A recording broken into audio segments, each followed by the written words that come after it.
గట్టిగా గుర్తుంచుకుంటే గుర్తుకు రాదు, అంటే మనం అనుభవించట్లేదు. ఒకసారి సరదాగా మా ఇంట్లో జరిగిన సంఘటన, నేను నా గ్రాండ్ డాటర్స్ తోటి సరదా కింద మీద పడి ఆడుతూ ఉంటే నా మిస్సెస్ అలా చూస్తుంది. నేను ఒక నిమిషం ఏం చూస్తున్నావు అన్నాను. మన పిల్లలతోటి మీరు ఇట్లా ఆడింది ఎప్పుడో గుర్తుందా, ఎప్పుడో ఒక సంఘటన అయినా అన్నాను. అంటే నాకు అనిపించింది నిజమే కదా, వాళ్ళతో ఆడే సమయం లేదు నాకు. అప్పట్లో 3 షిఫ్ట్ 4 షిఫ్ట్లు అలా చేసుకుంటూ సినిమాలు చేసుకుంటూ నిజంగా ఫ్యామిలీ బాగానే ఉన్నారు ఓకే అని మన ప్రొఫెషన్ మీద ఫోకస్ తోటి ఫ్యామిలీని కానీ తల్లిదండ్రులను చూసుకోవడం కానీ నెగ్లెక్ట్ అని మాట అన్న కానీ ఎక్కడో తెలియనటువంటి వాళ్ళు నిర్లక్ష్యం చేస్తాము, అది మన ప్రొఫెషన్ దృష్ట్యా.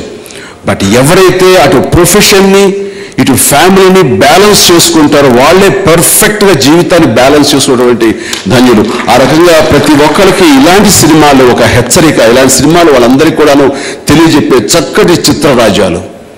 ఈ రోజున తల్లిదండ్రులు ఇక్కడ తీసుకొచ్చి వాళ్ళని కూడా గౌరవించాలని ప్రయత్నం చేస్తూ వాళ్ళకి ఆ మాత్రం గౌరవిస్తున్నారంటే కనుక అది నిజంగా దిల్ రాజు ఎక్కడో తను చక్కగా బ్యాలెన్స్ చేసుకుంటున్నారు.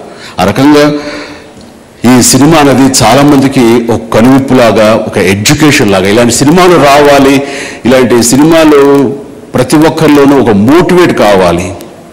ఈ ఎంటర్టైన్మెంట్ ఇవ్వటమే కాకుండా ప్రతి వాళ్ళని ప్రభావితం చేసే సినిమాలు రావాలి, వస్తున్నాయి. ఆ రకంగా ఈ సినిమా ఆద్యంతం చాలా చక్కగా ఒక హాయి గొలిపే విధంగా ఒక చక్కటి జర్నీ లాగా తీసినటువంటి సతీష్ నేను